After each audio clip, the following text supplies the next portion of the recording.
Bienvenidos a este tiempo especial de estudio bíblico devocional. Su hermano Pastor Roberto Alfaro les saluda y como siempre brindándoles la mejor y cordial bienvenida. Una semana apasionante, estamos ya en el estudio de Parashá número 27, Tazria.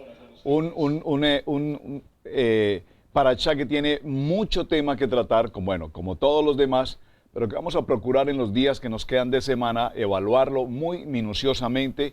Acompáñenme entonces a este apasionante tema en el libro de Levítico, Vayikra, en el capítulo 12.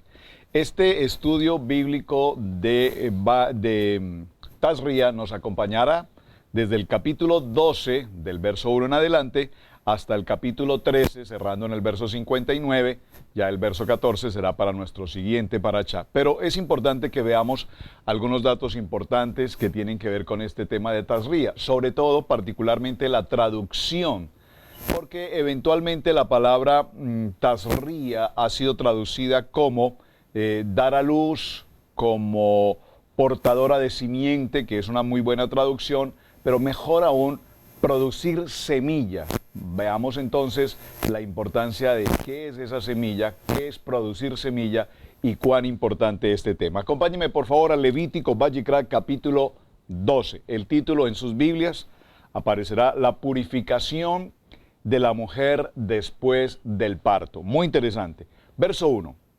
Habló Yahweh a Moshe diciendo, habla a los hijos de Israel y diles, la mujer, cuando conciba y dé a luz varón, será inmunda. Esta expresión aquí, inmunda, traducida en la versión que estamos leyendo en español, realmente es una expresión o una traducción mejor, realmente incorrecta. Yo le pido, por favor, que en su traducción, en su Biblia, allí donde aparece la expresión inmunda, coloque, por favor, impura o impureza. Realmente la traducción es incorrecta y vamos a ver un poco más adelante el de dónde viene esta expresión inmunda. Entonces, vamos a leerlo parafraseando esta frase, dice, será impura 7 días, conforme a los días de su menstruación será impura, y al 8º día se circuncidará el niño. Observen lo importante en el verso 3, por favor, subraye el verso 3, porque aquí ya vemos cómo Tazria nos va a hablar entonces de la importancia del Brit Milá. Estamos hablando, si la mujer da a luz, produce semilla, un hijo varón, entonces hay un tiempo de 7 días para impureza o para purificación, mejor, de la impureza, y a su vez en el 8º día, recuerden que lo vimos la semana anterior, el 8º día, Shemini, el 8º día, un nuevo comienzo, el 8º día, el mundo sobrenatural, el mundo espiritual, el 8º día. Recuerden que el 7º día es Shabbat, es reposo, pero en el 8º día tenemos ese nuevo comienzo, muy importante. Y allí se llevará a cabo entonces el tiempo del Brit Milá o la circuncisión. Verso 4. Mas ella, la mujer, permanecerá 33 días purificándose de su sangre. Por favor, observen, purificándose de su sangre. Ninguna cosa santa tocará ni vendrá al santuario hasta cuando sean cumplidos los días de su purificación. Ahora, al verso 5 ya nos da una segunda recomendación y ahora vamos a ver qué sucede si se diere a luz una hija. Si se diere a luz una hija, será impura 2 semanas. Recuerden que para el varón 7, para la mujer 14 días, 2 semanas, conforme a su separación, y 66 días estará purificándose de su sangre. Observen, para el varón 33 días y 7, 40 días. Para la mujer el doble, 14 días y 66. Muy importante, preste atención. Cuando los días de su purificación fueren cumplidos, por hijo o por hija, traerá un cordero de 1 año de holocausto. Observen, una vez haya pasado el tiempo de purificación, sea para un varón o sea para una mujer, entonces se presentará y llevará consigo una ofrenda, un holocausto, un corbán, muy importante. Y traerá un cordero de 1 año para holocausto y un palomino o una tórtola para expiación a la puerta del tabernáculo de reunión. ¿A dónde? a la puerta del Mishkan. Recuerden que ya vimos la semana anterior el tiempo de inauguración, el sacerdote Aarón ejerciendo su función, los sacerdotes ejerciendo su función, y ahora ya está establecido el Mishkan propiamente, por lo tanto ahora la mujer, y todos nosotros vamos a empezar a cumplir también requisitos fundamentales. Verso 7. Y él, el sacerdote, los ofrecerá delante de Yahweh y hará expiación por ella y será limpia de flujo de su sangre. Esta es la ley para la que diere a luz hijo o hija. Y si no tiene lo suficiente para un cordero, tomará entonces 2 tórtolas o 2 palominos, uno para holocausto, otro para expiación, y el sacerdote hará expiación por ella y será limpia. Muy interesante. Vemos cómo en estos textos iniciales del capítulo 12 y el capítulo 13, que nos habla de otro tema que vamos a considerar también, y es el tema del zarat o la lepra, que también es una traducción que tenemos que corregir. Entonces nos damos cuenta cómo la indicación es muy clara para una mujer que produce semilla, Vimos en la enseñanza anterior, cuando hablamos de las ofrendas y del oficio del sacerdote, vimos cómo es importante prestar atención a que el sacerdote cumpla con todas las regulaciones establecidas para el funcionamiento, la normatividad, si puedo decirlo, el reglamento, el estatuto, el decreto, la ordenanza, el misbot, que va a permitir el desarrollo del tabernáculo. Pero vamos a notar aquí algo muy interesante. Los alimentos, recuerden que la semana anterior hablamos de animales puros, impuros, alimentos saludables, la comida kosher. Vemos cómo los alimentos juegan un papel extremadamente importante en todo lo que tiene que ver en cuanto a lo que es el funcionamiento de la santidad. Es decir, para hablar de kadosh, para hablar de santidad, necesitamos evaluar incluso el alimento o los alimentos puros, limpios, kosher que debamos consumir. Ahora, si no hay un conocimiento adecuado sobre todo este protocolo, el pueblo no sabrá representar debidamente y por lo tanto puede causar descuidos. ¿En qué? Descuidos en el funcionamiento del templo y por lo tanto pasar una circunstancia de pecado frente al sacerdote. Por lo tanto, la enseñanza que vimos la semana anterior sobre los alimentos es un asunto importantísimo, toda vez que tiene que ver incluso con el tema de salvación. Es decir, concluíamos la semana anterior, y permítame retomar un poco porque estamos relacionando, cada parashá viene relacionado uno con otro. Si nosotros, en nuestro pensamiento natural, en el pensamiento del hombre y en nuestra cultura, consideramos que el cerdo o el conejo o el camello o la liebre no son inmundos, como la Biblia lo enseña, sino que a nuestro parecer, a nuestro concepto muy personal, a mi manera de ver, eso no tiene nada que ver con inmundicia, todo lo contrario.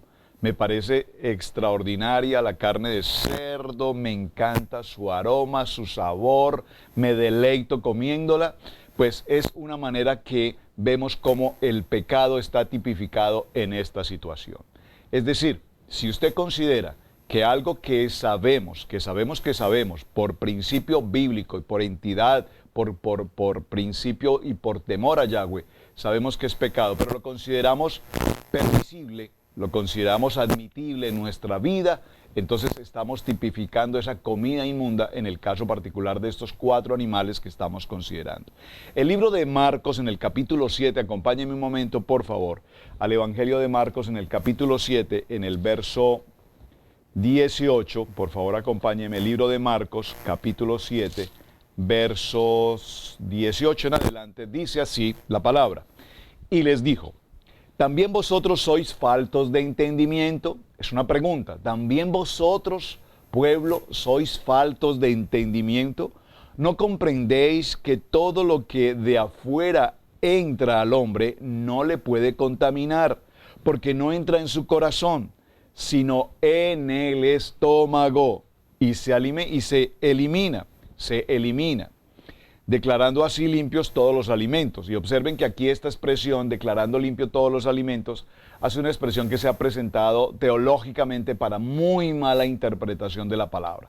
No voy a entrar al tema, pero sí les sugiero y les invito para que vean en nuestro portal de Estudio Maná con la pastora Pili una enseñanza que presentó respecto a los alimentos, cuándo los alimentos debíamos consumirlos, cuándo no debíamos consumirlos. Les recomiendo de manera especial, les voy a colocar en el internet a través de las redes la información completa y el video para que usted lo accese y lo pueda ver. No lo voy a tratar ahora porque creo que en ese estudio la pastora Pili fue extraordinariamente explícita, una enseñanza absolutamente clara, contundente, muy sencilla, pero muy profunda y usted tiene que verla.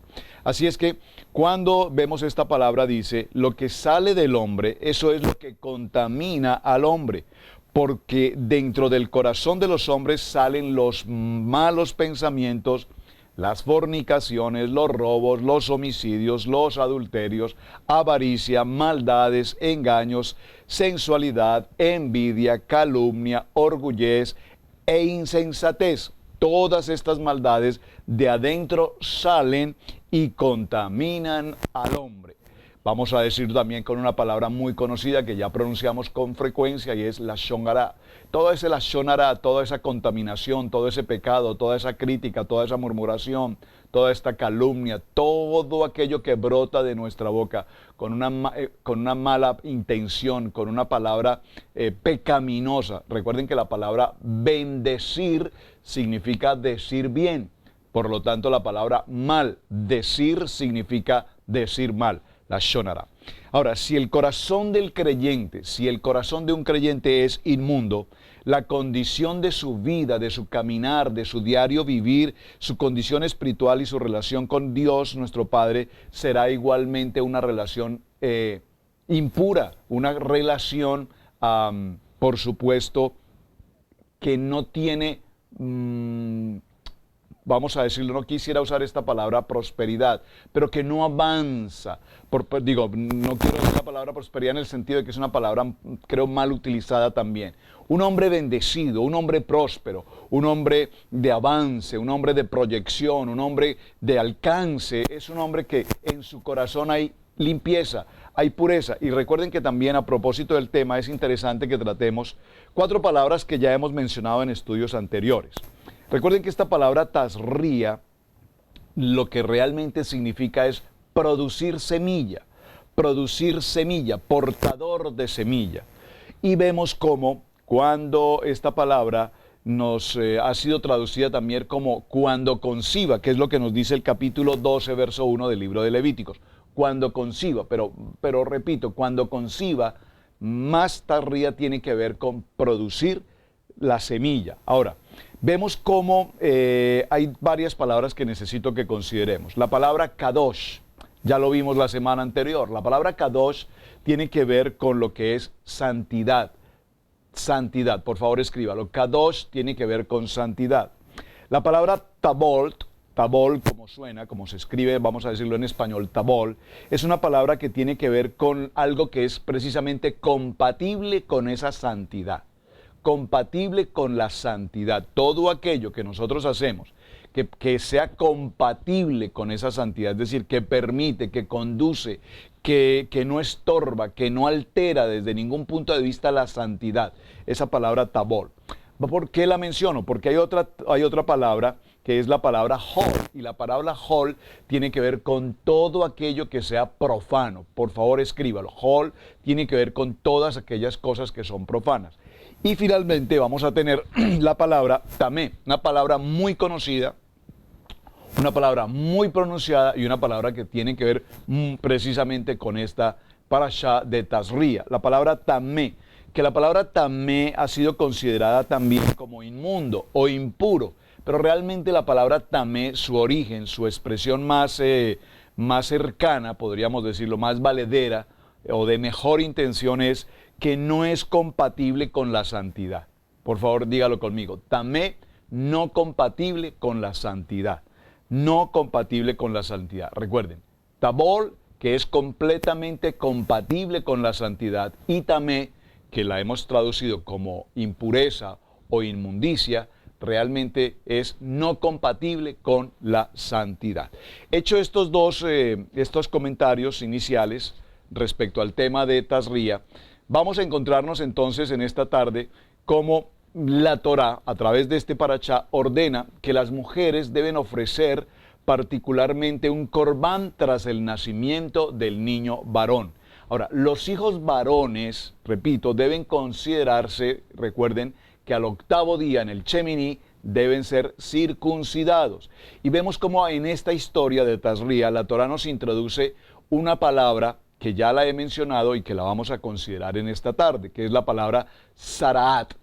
Por favor, escríbala, Tesaraat, que tiene que ver con una palabra que normalmente en español utilizamos como lepra. Pero esa lepra vamos a considerarla como enfermedad, lepra cuando esta enfermedad ataca a las personas. Pero es interesante cuando hablamos de Sará, porque no solamente la lepra que ataca a las personas, sino vemos cómo la Biblia, la palabra nos enseña que la lepra alcanza las prendas de vestir, las ropas y particularmente las paredes dentro de una casa, algo así como lo podríamos llamar como el moho. Usted recuerda cuando visitamos algunas viviendas o lugares que han estado de pronto abandonados por algún tiempo, vemos cómo a sus alrededores hay esa humedad y el moho. Tiene que ver con esta palabra sará, y esta palabra sará tiene que ver con lo que llamamos lepra. Entonces vemos que el individuo se ve frente a esta situación y observamos que representa circunstancias plenamente de carácter espiritual.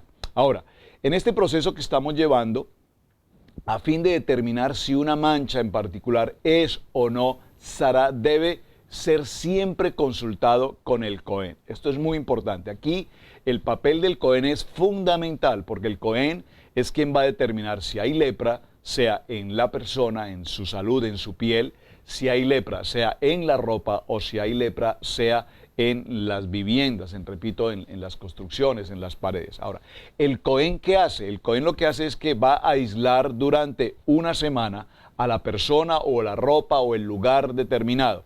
Y si la enfermedad no sufre cambios, entonces el confinamiento continúa una semana más, luego de la cual el Cohen decidirá la situación propia que deba llevar el individuo. Ahora, la Torá describe diferentes formas de Sarat.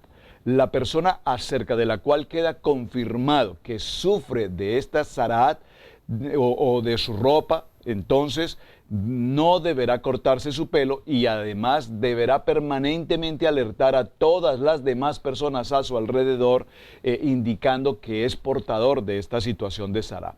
Está prohibido, por lo tanto, mantener contacto con las demás personas a su alrededor, por lo tanto, debe estar en una situación de aislamiento por determinado tiempo. Ahora, toda la Torá nos describe el procedimiento muy definido, muy claro, muy explícito sobre el procedimiento que se debe llevar a cabo en el caso de una metzorá, es decir, de una persona afligida por Sarat.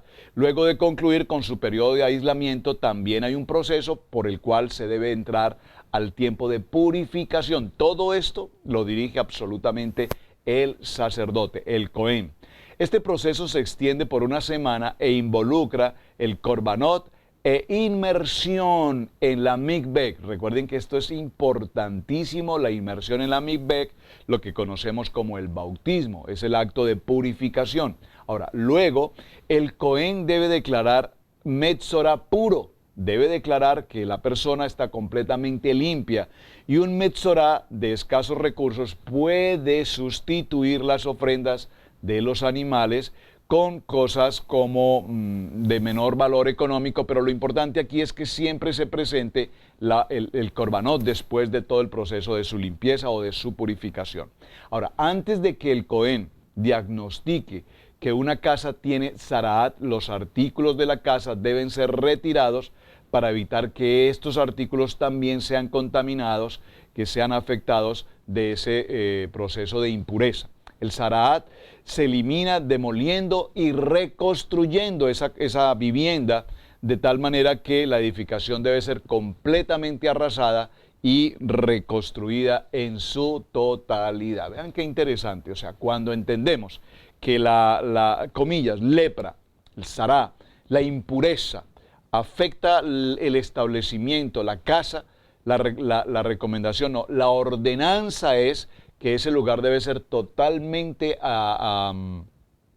destruido, debe ser totalmente quitado y debe ser nuevamente reconstruido. Está buscando la palabra demolido, demoler completamente el lugar y posteriormente ser reconstruido. Por lo tanto, la Torá nos detalla en todos los procesos el tema de las secreciones corporales, tanto el hombre como la mujer, al producir secreciones corporales que se hacen comúnmente, entonces una persona debe estar considerada impura frente a estas condiciones, por lo tanto provoca que no puede entrar en contacto con ningún tipo de circunstancias o elementos sagrados, santos, y por lo tanto deberá recuperar su proceso de pureza a través de un ritual de purificación. Muy bien. Ahora, en este parashá que estamos desarrollando, vamos a ver algunos temas muy interesantes. El tema, como pueden ver, es muy avanzado y muy interesante porque lo pasamos por alto, pero no está escrito en la Torá por casualidad. Hablaremos entonces de lo que es la impureza en el ritual. Cuando la mujer da a luz, en el proceso del parto, es fundamental al producir la semilla. Veremos cómo es importante el tema del Brit Milá, la circuncisión del niño, muy importante. Y por supuesto veremos también lo que tiene que ver con las impurezas o el ritual que se imparte para entrar en un tiempo de purificación. Ahora, desde que vemos toda la Torá y su significado, nos daremos cuenta que ella tiene tantos temas en los que trae consigo el problema, pero a su vez trae consigo la solución. Y tanto las impurezas como la impureza en el caso de la mujer con su periodo menstrual, que también es parte del tema de la purificación, son condiciones puramente de carácter espiritual y no deben confundirse con circunstancias como de carácter médico o de carácter higiénico.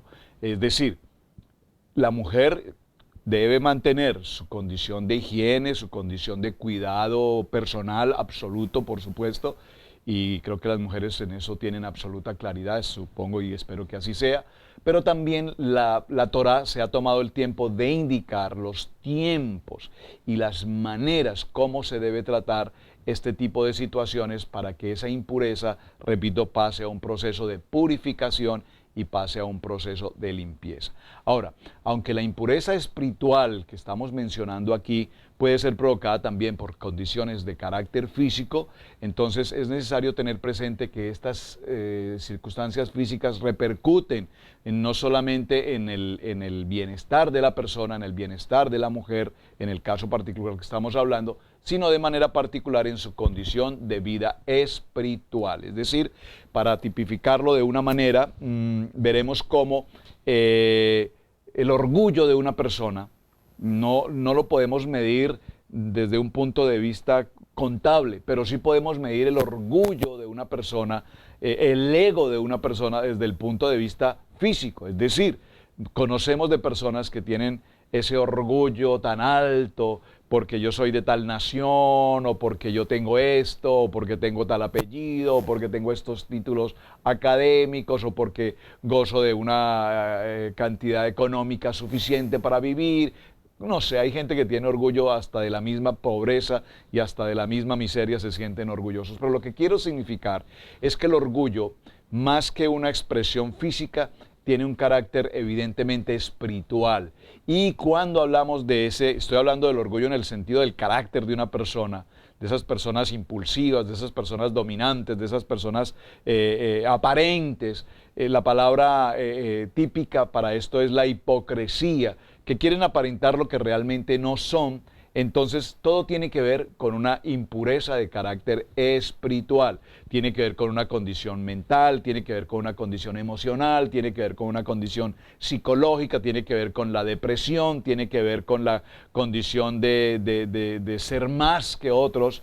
Y recordemos que en todo esto, solo Dios conoce nuestro corazón. Por lo tanto, mis amados hermanos, en el libro de Levítico, como ya lo leímos hace un momento, vemos que habla el Padre Eterno a Moshe y le dice con claridad que le hable a los hijos de Israel y diles, La mujer, cuando hubiere concebido, aquí la palabra hubiere concebido, repítala y subráyela en su Biblia. Cuando la mujer produzca semilla, es decir, haya dado a luz, esa importancia de dar a luz tenemos que definirla también, porque entendemos dar a luz y hablamos, la esposa dio a luz, la niña dio a luz, pero vamos a ver esta semana qué realmente significa ese concepto de dar a luz. Y vemos que nos habla de un acto de impureza y dice que permanecerá impura durante 7 días. Qué importante, este es el tema que vamos a estar desarrollando durante la semana. Por lo tanto, cuando evaluemos estos aspectos de la Torá, veremos que estos pasajes nos hablan de cómo siempre hay un antecedente, pero luego hay una consecuencia y es la limpieza como tal. Entonces, cuando en el hombre, atención, hemos hablado del concepto de la lepra, por ejemplo, cuando al hombre tuviera en la piel de su carne hinchazón, pástula o mancha lustrosa que hubiere venido a ser llaga de lepra en la piel de su carne, será llevado al sumo sacerdote o a los hijos del sumo sacerdote.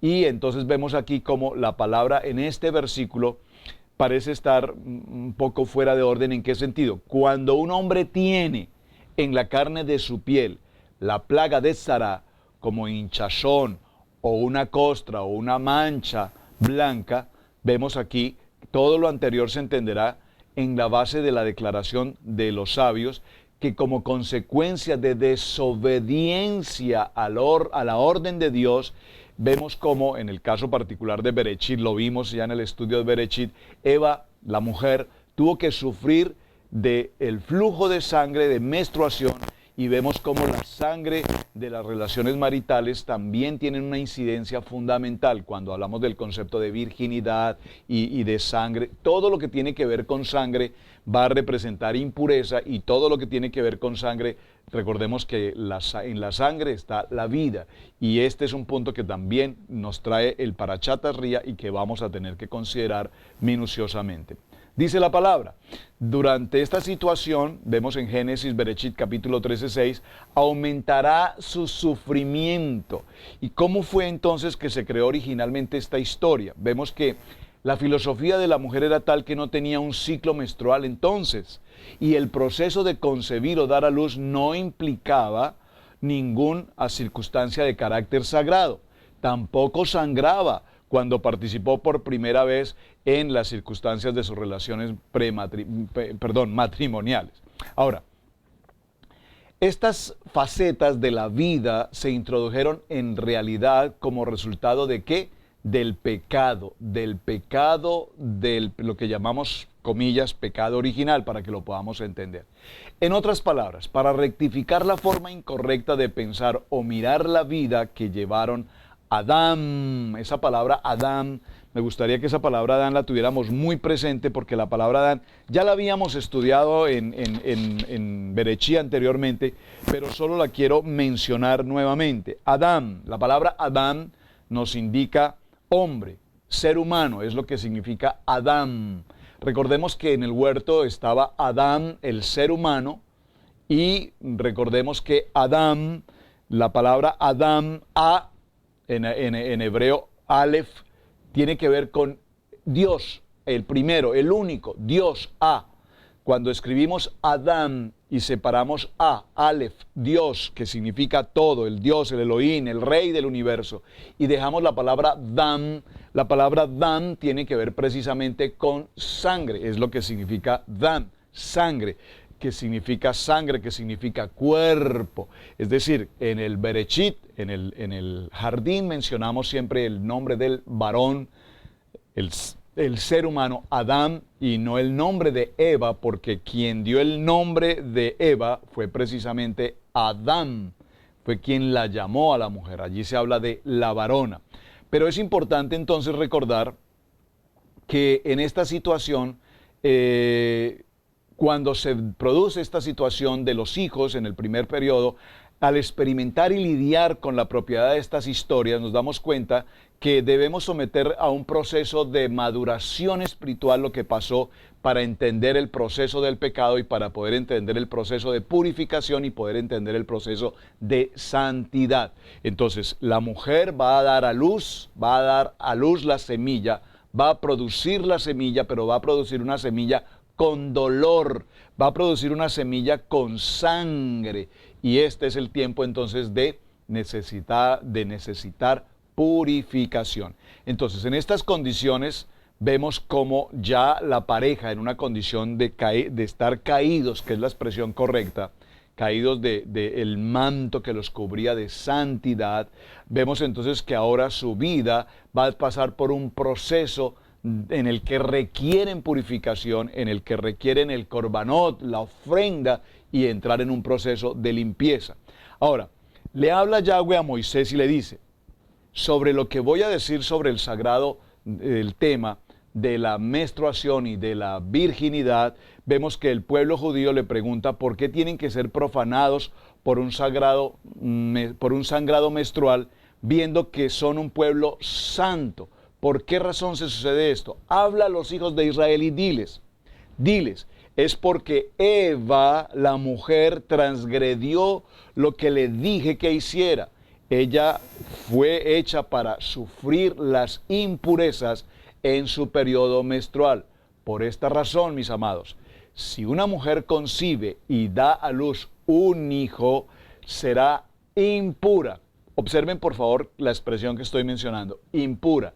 No estoy hablando de inmunda como lo tenemos en nuestras traducciones en español, impureza. Y esa impureza tendrá un lugar de 7 días. Ella será impura como lo es en los días de su periodo menstrual. Hasta ahora nos damos cuenta en esta circunstancia cómo el Padre Eterno nos habla con mucha claridad sobre lo que es el tema de impureza y lo que va a ser el tema de purificación.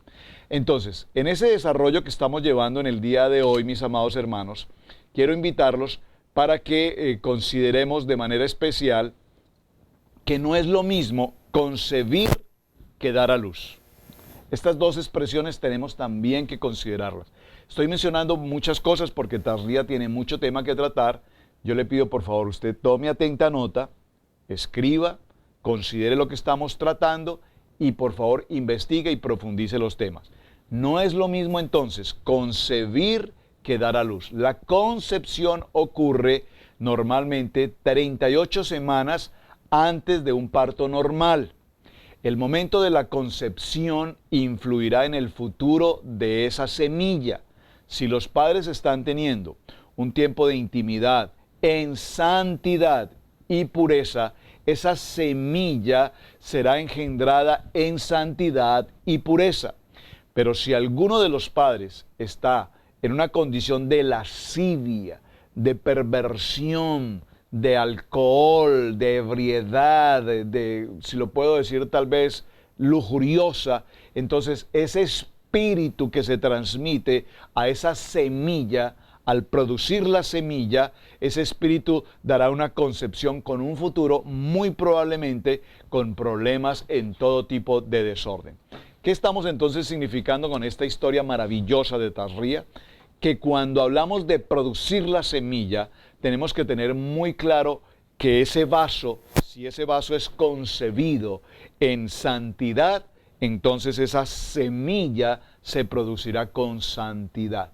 Pero si ese vaso fue concebido y esa semilla se produce en una condición pecaminosa, entonces sabemos que esa semilla tendrá también una consecuencia extremadamente delicada en el transcurrir de su vida. Estamos precisamente en estos días desarrollando con la congregación y con toda la red élite internacional de oración el tema de los 50 días de ayuno para los matrimonios. Y uno de los temas que estamos tratando en el proceso de los ayunos es precisamente evaluar lo que posiblemente muchas parejas y matrimonios no hacemos comúnmente. y es evaluar nuestras vidas desde el punto de vista generacional, tanto el varón como la mujer, generacionalmente, abuelos, bisabuelos, tatarabuelos y la historia genealógica. Cuando nosotros visitamos nuestro médico, el médico lleva consigo una historia y nos hacen un sinnúmero de preguntas y normalmente contestamos no, no, no, no, no, no, no. Pero toda esa historia médica tiene como propósito que el médico pueda establecer si hay algún tipo de enfermedad generacional transmitida, repito, generacionalmente, y cómo él pueda atacar esa situación. Pues bien, esto es lo que Tazria nos enseña, hablar de la impureza, hablar de la purificación, es la primera parte del tema, y luego ya en el capítulo 13, por favor, vaya nuevamente y cerremos aquí, en el capítulo 13 del libro de Levítico, veremos entonces cómo ahora el tema continúa hablándonos acerca de cuáles son las leyes que establece el Padre Eterno para el caso de la persona leprosa. Ese será tema de esta semana. Así es que creo que hemos avanzado, mucho tema por tratar, un tema muy interesante porque son temas que poco tratamos a nivel congregacional y este es el mejor momento. Tazria nos hablará con suficiente claridad respecto a este tema tan importante. Mis amados, no olviden entonces suscribirse a nuestro canal aquí en YouTube. Gracias por compartir esta enseñanza, gracias por sus mensajes. Hasta el día de mañana. Shalom para todos y bendiciones, su hermano Pastor Roberto Alfaro. Muchas gracias.